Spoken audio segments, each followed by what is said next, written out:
आपके यहाँ भी जो पैसा आता है, जिस तरह से मैं किसान हूँ, तो खेती किसानी का ही घर में है, क्योंकि गांव में खेती है, परिवार खेती करता है, तो उनका जो संबल है उसके बल पे आप लगे रहे। तो आपका जो त्याग है वो साधारण नहीं है। अंदेशों की लड़ाई में, विजय में आपका बहुत बड़ा योगदान है। निश्चित रूप से उनके लीडर लड़े, वो तो लड़ना ही चाहिए उनको, उनका फर्ज था। उनके सदस्य लड़े, उनका फर्ज था। अपने फायदे के लिए लड़ रहे थे, लड़ना ही चाहिए था, अपने हक के लिए लड़ रहे थे। लेकिन आपकी लड़ाई महत्वपूर्ण है, क्योंकि आपको न कोई एरियर्स मिलने वाला है, न कोई आपको कुछ मिलने का। लेकिन आपने अपना दायित्व समझ के, अपनी जिम्मेदारी समझ के जो निभाया ना, इसलिए मैं पहले तो आपको सल्यूट करता हूँ। उसके बाद जितने लीडर थे अनुदेशक संघ के सारे, लगातार लगातार कई बार हम लोग जुड़े, उसमें बहुत सारे लोग हैं जो लगातार जुटे रहे। और वास्तव में विक्रम जी के हौसले की भी दाद देनी पड़ेगी। वो भी लगातार तमाम अंतर विरोधों के बावजूद, तमाम दुष्प्रचार के बावजूद लगे रहे, और अभी आधी लड़ाई जीते हैं। मैं यही कहूंगा कि आप जब भी इस तरह की मीडिया, जब भी इस तरह के सामाजिक दायित्व को लेकर आगे आएंगे, इस तरह के किसी भी इस तरह की जिम्मेदारी जिसमें हजारों लोगों के परिवार के रोजी रोटी का मसला जुड़ा हुआ हो, तो मैं हमेशा, मुझे अपने बगल में पाएंगे। आप कभी भी मुझे अपने से जोड़ सकते हैं। मैं यथासंभव हमेशा आपके साथ रहा हूँ, आगे भी रहूंगा। और लगातार हम लोग इस बीच लड़ते रहे। आज भी मैं कम से कम 3 चैनल पे था, और जो अभी जो डील हुई है भारत की और अमेरिका की, उसकी भी विवेचना की। इससे पहले बजट पे था। लगातार अपने मोर्चे पे हम भी लड़े हैं। और आपकी कहानी तो विलक्षण है भाई, आपके चैनल को बंद कर दिया गया, लेकिन जिस तरह से फीनिक्स होता है, अपनी राख से फिर से उठ खड़ा होता है। विश्व में बड़ी विख्यात कहानी है फीनिक्स की। उसी तरह से आपकी जीवटता को सलाम है भाई, जिस तरह से आप वापस उठे, और फिर आपने, मतलब जहां से चालू किए थे उससे कई मील आगे आ गए। तो मेरे ख्याल से अब इसके बाद आपको पीछे मुड़ के नहीं देखना पड़ेगा। सफलता आपकी बात देख रही है। और अन्वेषकों के बाद मेरा मानना है कि इससे जो शिक्षा मित्र के संगठन है वो भी उत्साहित होंगे, वो भी आगे आएंगे।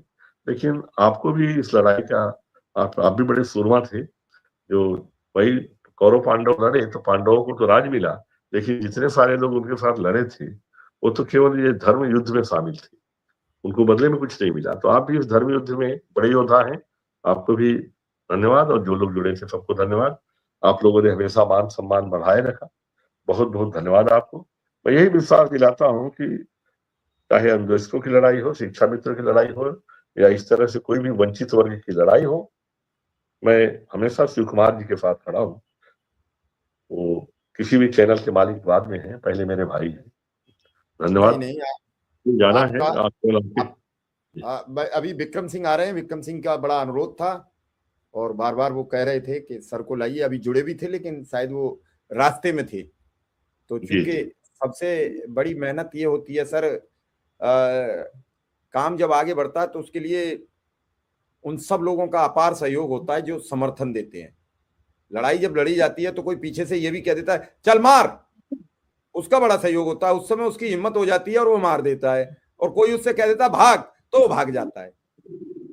हिम्मत अलग अलग होती है। तो आप सबका जो समर्थन रहा हर मोड़ पर, कि चिंता मत करो, हम साथ खड़े हैं, जो होगा उसे देखा जाएगा, इतने में ही हौसला बढ़ जाता है। आज अनुदेशकों की लड़ाई जीती गई है, उम्मीद है कल शिक्षा मित्रों की जीती जाएगी।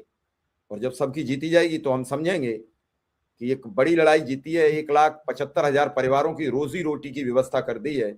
लोग तो एक परिवार की रोजी की व्यवस्था नहीं करा पाते हैं। हमने भी कुछ नहीं करा दी, हमने भी कुछ नया नहीं कर दिया। हमने भी एक मानव होने की जो अपनी जिम्मेदारी थी उसे पूरा किया है। हमने कोई नया नहीं किया है। आज इस देश में मानवीय संवेदना खत्म हो गई है।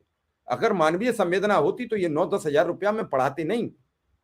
सर, इस फैसले में जज साहब ने लिखा, फैसले में लिखा, इंग्लिश के जजमेंट में हिंदी में लिखा कि रवि तम को दूर करता है, यानी सूरज अंधकार को दूर करता है।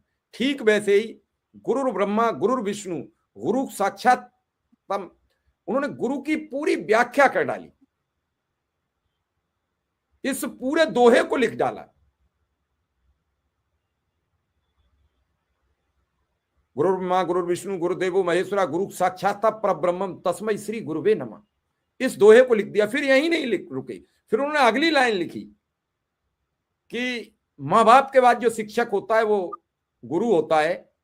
माँ बाप तो केवल शुरुआती आंकड़े सिखाते हैं, बाकी सब कुछ गुरु सिखाता है। तो गुरु गोविंद दो खड़े काके लागों पाए, बलिहारी गुरु आपने गोविंद दियो बताए। अब ये सब जब कोट किए जाएं तो आप सोचिए जज साहब की सोच कितनी सार्थक होगी अपने उस शिक्षक के प्रति। उन्हें लगा होगा कि हम भी किसी शिक्षक के द्वारा पढ़ाए गए और जब उसके द्वारा अच्छी शिक्षा मिली, उसके द्वारा अच्छी दीक्षा मिली, तो आज इस पद तक आए हैं। उन्हें लगा कि हम इस गुरु का एहसान चुका दें, और उन्होंने सबसे पहले जो लाइन लिखी कि इससे पहले कई आदेशों में यह हुआ कि जब